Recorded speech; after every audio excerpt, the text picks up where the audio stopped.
Well, the initial slow drip of auto manufacturers walking away from their foolish EV promises has now turned into a flood. Almost every week you read of yet another automaker desperately backtracking on their electrification plans as the market dries up and sales plummet. The latest car makers to cave and back away from these mad electrification plans are Volkswagen and Mercedes, who have hedged their bets with more hybrids, allowing production of internal combustion engines to continue. There's also more good news from Mercedes, which we'll get to later in the video. This isn't rocket science. There's a simple principle which these manufacturers should follow if they want to be successful. Build the cars people want, and to hell with what the government says. Welcome back to MGUY, British engineer and lawyer, now Sydney-based YouTuber. Be sure to follow me on the usual socials for more content, links in the description, and there's a code on screen. Scan that with your phone if you want to sign up for an occasional MGUY email. Be great to have you on board. Bloomberg reports on how Volkswagen's EV fantasy has just collided with reality. Volkswagen walks back EV or bust strategy that rankled rivals. CEO Oliver Blume is turning to hybrids and striking partnerships as EV sales slow. Volkswagen AG's all-in on electric vehicle plan is no more. The namesake VW brand, which pitched its ID family of electric cars as central to its future, admitted last week it will need more plug-in hybrids as EV sales decelerate. This marks just the latest adjustment VW has made to its electrification strategy after the company botched several model releases and fell behind in China, where local brands now dominate. The manufacturer has also shelved efforts to seek outside investors for its battery unit and scrapped plans for a €2 billion or $2.2 billion EV factory in Germany. In fact, the automaker is selling so many cars still running on combustion engines that it's on track to overshoot its emissions allowance next year, leading Chief Executive Officer Oliver Blume to ask European regulators for leniency. It's a sharp turnabout from only 3 years ago when VW's aggressive lobbying for EVs in the European Union opened up rifts between the company and some of its peers in the region. Yep, give the punters what they want, works every time. But this is a far cry from VW's posturing on electrification barely 3 years ago. Electric mobility has won the race, Deese said when presenting VW's battery strategy in 2021. Many in the industry questioned our approach. Today they are following suit while we are reaping the fruit. Well, that fruit must be tasting pretty sour by now, if it isn't completely rotten. And Mercedes has dumped an entire EV platform after a woeful sale of its larger EV models, as Top Gear reports. Mercedes has reportedly cancelled an entire EV platform, and apparently slow EV sales are to blame. Farewell MBEA, we hardly knew ya. Mercedes is putting the kibosh on development of its MBEA large electric vehicle platform, having apparently been put off by the EQE and EQS's slower than expected sales. Oh dear. First reported by Handelsblatt, the move will supposedly save billions in development costs as Mercedes rethinks its future luxury car strategy.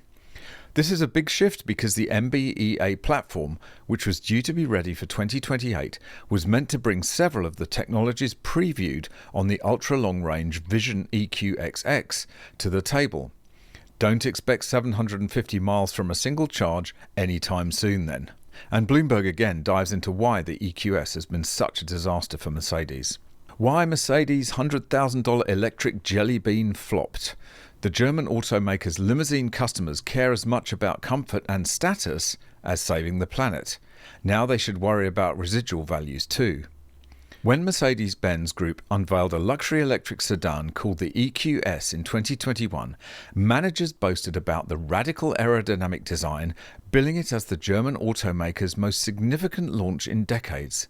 Film director James Cameron and singer Alicia Keys were on hand to add their own superlatives for a vehicle that cost in excess of $100,000. This concept car was inspired by the values of Avatar's indigenous people, the Na'vi, who believe that we must not only limit what we take from nature, but find ways to replenish what we use. The all-new EQS is not just an impressive vehicle.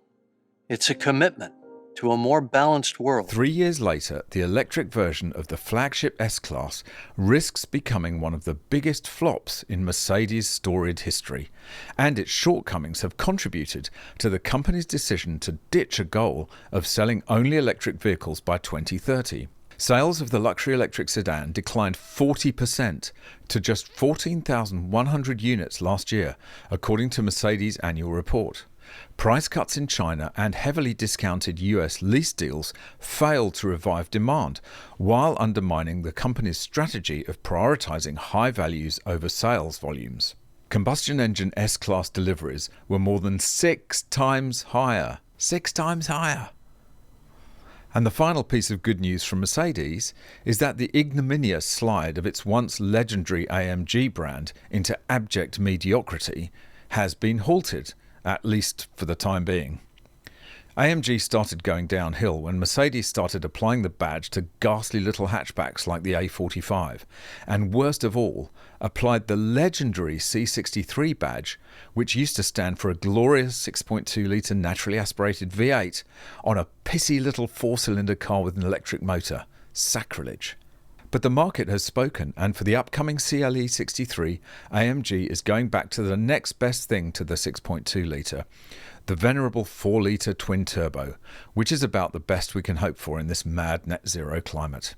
Mercedes-AMG CLE 63 switches 4-pot PHEV for 585 bhp V8. AMG lines up twin-turbo V8 power for upcoming Super Coupe amid slow sales for 4-cylinder hybrid C63. Wonder why that would be. The upcoming Mercedes-AMG CLE 63 will receive a twin-turbocharged 4-litre V8 petrol engine developing up to 585 bhp, senior officials at the division's Mercedes-Benz parent company have confirmed.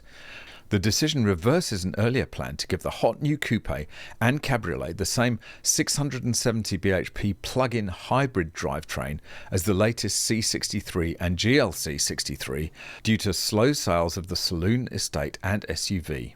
Despite its class-leading performance, traditional AMG buyers haven't taken to the e-Performance PHEV drivetrain, which combines a turbocharged 2-litre 4-cylinder petrol engine and a rear axle mounted electric motor. Ghastly. I wouldn't drive one if they paid me.